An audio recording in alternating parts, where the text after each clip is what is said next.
Friends, GST में multiple financial year के लिए एक ही नोटिस देना मान्य नहीं है। दोस्तों, जीएसटी विभाग कई बार एक ही शो कॉज नोटिस एससीएन में 2 या 3 या उससे अधिक फाइनेंशियल ईयर्स को शामिल करके नोटिस जारी कर देता है।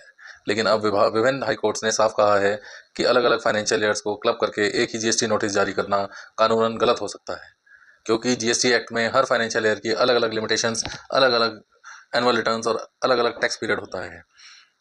डिपार्टमेंट्स कई बार लास्ट ईयर के ऑडिट के लिए 20-21 के लिए ऑडिट के लिए बोलता है, तो अब उसमें सेक्शन 73 का टाइम भी हमारा निकल चुका है, 74 का भी टाइम निकल चुका है, तो अब निकल चुका है।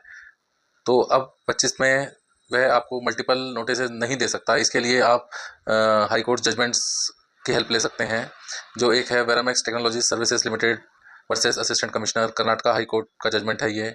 सेकंड है RA and company versus additional commissioner, Madras high court का जजमेंट देख सकते हैं। थर्ड है Mafrani steel impex versus principal commissioner, Bombay high court का। तो इन जजमेंट की हेल्प से आप जो है वह मल्टीपल नोटिस से बच सकते हैं। तो फ्रेंड्स, यदि आपको जीएसटी में एक ही नोटिस में कई सालों का डिमांड मिला है, तो आप ये आर्गूमेंट्स ले सकते हैं कि हर फाइनेंशियल ईयर की अलग अलग लिमिटेशंस होती हैं। Annual return year wise filed होती है। कंपोजिट नोटिस नेचुरल जस्टिस के खिलाफ है।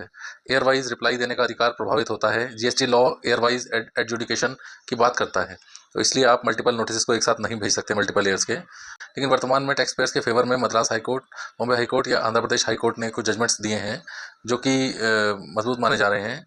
यदि जीएसटी डिपार्टमेंट एक ही एससीएन में कई फाइनेंशियल ईयर्स कवर करता है, तो टैक्स पेयर्स के पास मजबूत लीगल डिफेंस उपलब्ध है। तो ऐसे मामलों में प्रॉपर रिप्लाई और हाई कोर्ट प्रेसिडेंट्स का इस्तेमाल बहुत महत्वपूर्ण हो जाता है। Thank you so much.